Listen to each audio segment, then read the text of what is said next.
Alors, qu'est-ce que c'est une œuvre qui est authentique?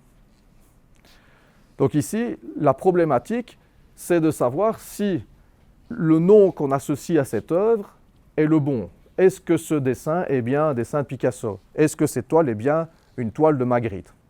Et donc là, on a tout un processus qui va être mis en place pour pouvoir informer l'acheteur du degré de certitude que l'on va avoir par rapport à cette authenticité.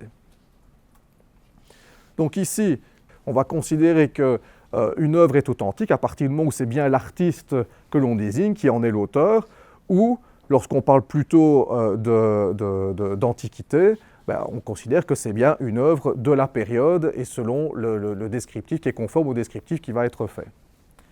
Donc ce qui va tout de suite nous amener justement à toute une série de considérations.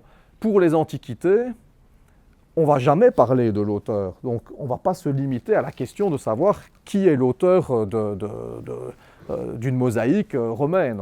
Personne ne le sait en réalité. Là, on considérera que notre mosaïque est authentique ou notre vase grec est authentique parce qu'il est effectivement bien de la période à laquelle on l'associe et de la région à laquelle on l'associe. Lorsque vous avez une œuvre, une toile, potentiellement, vous allez parfois avoir des avis de différents experts, mais qui peuvent avoir des avis différents. Ça arrive hyper régulièrement que dans le secteur culturel, vous avez un expert qui vous dit « cette œuvre-là, elle est authentique » et un autre qui vous dit pour la même œuvre, elle n'est pas authentique. Et vous faites comment quand c'est comme ça? Puisque vous avez un qui vous dit « c'est bon », l'autre qui vous dit « il ne faut surtout pas l'acheter, c'est pas bon ». En réalité, on se rend compte que la question du coup de l'authenticité peut être tout à fait relative en fonction de la personne à qui on s'adresse, mais aussi en fonction de l'évolution des technologies. Puisque plus les technologies se développent, plus on arrive à découvrir des œuvres qui étaient considérées par le passé comme authentiques et qui s'avèrent finalement être des faux. On a aussi toute la problématique qui se pose en fonction du mode de création de l'artiste.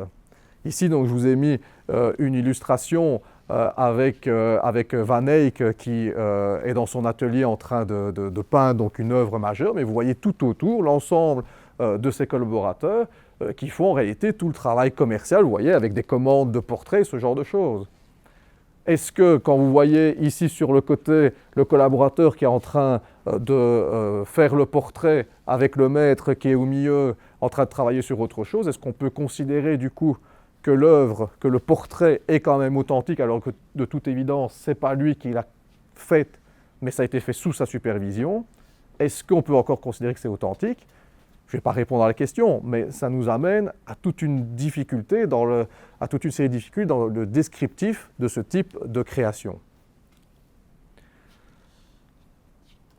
Idem pour la problématique des restaurations. Lorsque vous avez une œuvre sur laquelle quelqu'un est intervenu, il y a des fois l'intervention du restaurateur est tellement poussée qu'on ne voit plus que 10-15% de l'œuvre d'origine. Donc du coup, que couvre notre concept d'authentification, donc la question de l'authenticité sur l'œuvre? Ici, l'idée, donc, c'est surtout une question d'information de votre acheteur. Et pour pouvoir bien informer l'acheteur, vous avez des pays, dont notamment essentiellement la France, qui a prévu une manière de décrire les œuvres qui nous permet en fait en un coup d'œil de savoir si on est plus ou moins certain de l'origine de l'œuvre. L'idée étant de pouvoir à terme remonter jusque l'atelier. Si on arrive à refaire par exemple une manière d'authentifier une œuvre, c'est de retracer le parcours de l'œuvre. Si on arrive à montrer tous les propriétaires jusqu'à l'atelier de l'artiste, par ce biais-là, on arrivera à prouver également l'authenticité. Or, en fonction de ce que vous allez pouvoir déterminer, donc en fonction des informations que vous allez pouvoir donner à un acheteur, ça influencera inévitablement le prix que vous allez pouvoir obtenir auprès de vos acheteurs potentiels. Alors, quels sont les documents que vous allez pouvoir fournir ou que vous allez demander au vendeur, si vous êtes donc ici dans le rôle d'un marchand d'art? Alors, première chose, les artistes eux-mêmes nous donnent des informations par rapport à l'authenticité. Les artistes, en principe, émettent les certificats d'authenticité. Ils peuvent très bien, donc évidemment, émettre les factures de vente de l'œuvre. Si vous avez une facture de l'artiste par rapport à une œuvre que vous avez chez vous, ça montre l'origine de l'œuvre, donc c'est un document qui est important par rapport à l'authenticité. Éventuellement un courrier, parfois, donc évidemment maintenant ce serait plutôt des emails, donc qui seront plus matérialisables, mais ça vaut la peine de les conserver parce que ça vous permet de montrer qu'il y a eu un échange avec l'artiste et qu'il a pu contextualiser l'achat. Donc ça c'est quelque chose qui est important. Et donc quand on regarde des œuvres plus anciennes, quand on arrive à montrer, tiens, tel collectionneur des années 50 a acheté telle œuvre en Sort par exemple, et qu'on a un échange de courrier avec le galeriste, ça nous permet de contextualiser l'origine de l'œuvre et du coup nous donne des informations sur le caractère plus ou moins authentique de l'œuvre. Ici, le certificat d'authenticité, c'est évidemment en principe l'artiste qui le fait, puisque c'est lui qui est titulaire des droits moraux, le fameux droit de paternité qu'on avait vu les autres fois. Vous voyez que l'air de rien, on a maintenant la plupart des concepts qu'on a déjà vus qui ressurgissent au fur et à mesure des chapitres. Ce qu'on rencontre parfois, c'est un artiste qui en fait n'est plus trop fan des œuvres de sa jeunesse, et du coup il refuse après d'émettre un certificat d'authenticité. Ça peut arriver, mais en Belgique, on n'a pas de sorte de droit de rétractation ou de droit de dédit sur une œuvre qu'on a vendue préalablement. Donc, ça peut amener, dans certains cas, une forme de litige avec le collectionneur. Après, une fois que l'artiste n'est plus là, vous allez avoir des personnes qui vont hériter du droit d'auteur. Donc ça, ce sont les héritiers, fondamentalement, les ayants droit. Et donc, eux, qui détiennent les droits moraux, peuvent donc également émettre des avis sur l'authenticité. Exemple bien connu, les héritiers de Picasso. Et en fait, sur le marché, la situation que vous rencontrez, c'est qu'en fonction de l'héritier qui vous donne un avis sur l'authenticité, on sait que tel héritier est plutôt fiable, alors que tel autre est plus farfelu et a tendance à émettre des avis pour tout et n'importe quoi. Et donc là, il y a une question de réputation qui va surgir. Vous pouvez avoir des comités d'artistes, donc là c'est souvent des personnes qui vont à la fois rassembler les ayants droit et des experts qui connaissent l'œuvre de l'artiste et qui donneront des avis. Éventuellement, vous pouvez aussi avoir un catalogue raisonné de l'artiste. Le catalogue raisonné, c'est un ouvrage qui va répertorier l'ensemble des œuvres connues, identifiées de l'artiste, idéalement avec une reproduction. Une fois que vous êtes dans le catalogue raisonné, vous n'avez plus de problème d'authenticité puisqu'on considère que l'œuvre que vous avez chez vous est authentique, puisqu'elle est dans le catalogue. Et donc ce que l'on peut faire, puisque le catalogue est rarement exhaustif, sauf lorsque on a vraiment des archives particulièrement précises de l'artiste, mais dans la pratique c'est rarement le cas, et donc du coup, on va avoir des catalogues qui vont évoluer dans le temps.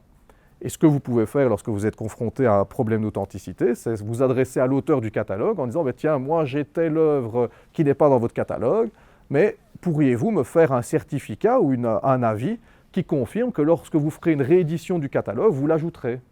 Et si lui vous dit « Oui, évidemment, elle est tout à fait authentique, donc évidemment que je l'ajouterai », ça a la même valeur que si elle était inscrite directement dans le catalogue. Donc ça, c'est des documents que vous pouvez donc collecter également. Après, vous pouvez encore une fois demander les avis des experts, donc plutôt ici avec une approche scientifique, les historiens de l'art ou des experts scientifiques qui vont faire une analyse au niveau des pigments, au niveau de faire une analyse ultraviolet, etc., en fonction du type d'œuvre que vous avez. Au carbone 14, il y a des multiples méthodes pour analyser en fonction du type d'œuvre auquel vous êtes confronté, pour analyser si elle est valable ou pas. Et ça, ce sont encore une fois des informations qui vont pouvoir contextualiser les choses et essayer de confirmer l'authenticité sur un objet.